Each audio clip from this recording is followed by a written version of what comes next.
ये कहानी है सन 1857 की, जब भारत की मिट्टी अपने सपूतों को पुकार रही थी। उस दौर में मदरसों से आज़ादी की एक ऐसी आवाज़ उठी जिसने अंग्रेजी हुकूमत की नींव हिलाकर रख दी। मेरे बच्चों, याद रखो, असली इल्म वही है जो इंसान को गुलामी की जंजीरों से आजाद कर दे। हजरत, क्या हम वाकई उन अंग्रेजों को भगा पाएंगे? उनके पास तो बहुत बड़ी फौज है। बंदरगाहों से सिर्फ सिपाही नहीं बल्कि पादरियों की टोलियां भी उतरी। उनका मकसद सिर्फ जमीन नहीं बल्कि हिंदुस्तानियों का ईमान छीनना था।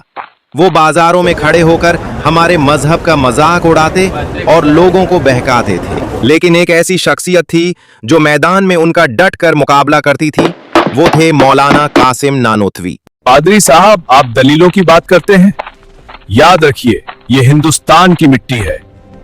यहाँ के लोगों का ईमान आपकी बातों से नहीं डगमगाएगा। हम अपनी रूह का सौदा नहीं करेंगे। जब अंग्रेज दलीलों में हार गए तो उन्होंने जुल्म का रास्ता चुना। मुसलमानों के घर तोड़े गए, उनकी जायदादें छीन ली गईं और उन्हें हर तरह से निशाना बनाया गया। लेकिन वो ये भूल गए कि ये जुल्म ही आजादी के सैलाब को जन्म देगा। अंग्रेजों का कहर एक खौफनाक तूफान बनकर टूटा, मगर उनका सबसे बड़ा निशाना हमारे उलेमा थे। दिल्ली की सड़कों से लेकर लाहौर के मैदानों तक एक भी दरख्त ऐसा नहीं बचा था जिस पर हमारे बुजुर्गों की लाशें न लटकी हों। हजारों की तादाद में, हाँ हजारों।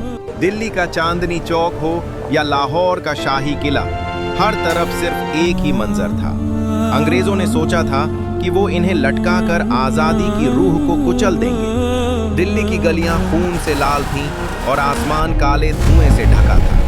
मुगल सल्तनत का सूरज डूब रहा था और अंग्रेजों का जुल्म अपनी हदें पार कर चुका था। चांदनी चौक के वो आलीशान दरख्त अब सिर्फ साए नहीं दे रहे थे बल्कि आने वाली तबाही की गवाही दे रहे थे। जब तलवारें कम पड़ने लगीं, तब कलम ने कमान संभाली। मौलाना फजले हक खैराबादी ने अपनी जान की परवाह किए बगैर अंग्रेजों के खिलाफ आज़ादी का फतवा जारी कर दिया।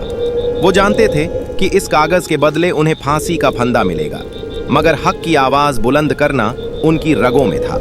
दिल्ली की तबाही के बाद इनकलाब का नया मरकज बना थाना भवन।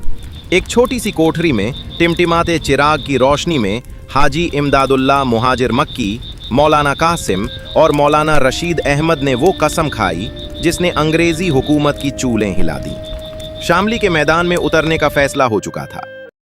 कासिम, यह जंग सिर्फ जमीन के लिए नहीं बल्कि हक और बातिल के बीच है। अल्लाह पर भरोसा रखो, जीत हमारी ही होगी। हजरत, हमने तैयारी कर ली है। लोग अब गुलामी की बेड़ियां तोड़ने के लिए बेताब हैं। तुम सब बागी हो। अगर तुमने हमारा साथ नहीं दिया तो इस पूरे गांव को जलाकर राख कर देंगे। कैप्टन, तुम्हारी तोपें हमारा रास्ता नहीं रोक सकती। हम अपनी जमीन के लिए लड़ना भी जानते हैं और जान देना भी। जुल्म जब बढ़ता है तो वो अपने साथ घमंड भी लाता है। कैप्टन स्टर्लिंग अपनी फौज के साथ इस आजाद जज्बे को कुचलने के लिए निकल चुका था। टकराव अब तय था और फिर वो दिन आया, शामली का मैदान। एक तरफ आधुनिक हथियार थे और दूसरी तरफ बेखौफ उलेमा का ईमान। हवाओं में आजादी के नारों की मेरे गूंज भाइयों, फैल आगे गई। बढ़ो, डरना नहीं, अल्लाह हमारे साथ है। अल्लाह अकबर। टकराव हुआ।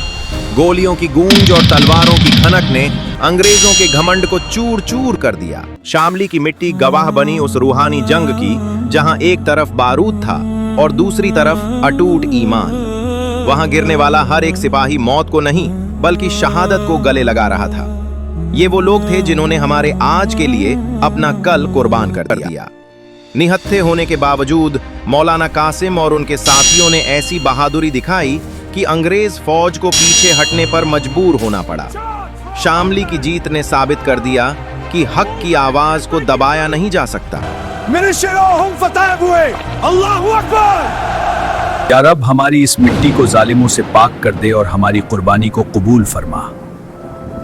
जंग थमी, सूरज ढला, लेकिन वो एक नई सुबह की उम्मीद छोड़ गया। महमूद, हमने आजादी का बीज बो दिया है। अब इसकी हिफाजत तुम्हारी नस्लों को करनी होगी। हजरत, क्या अब आजादी का यह सूरज हमेशा ऐसे ही चमकता रहेगा? हाँ महमूद, यह हमेशा चमकता रहेगा।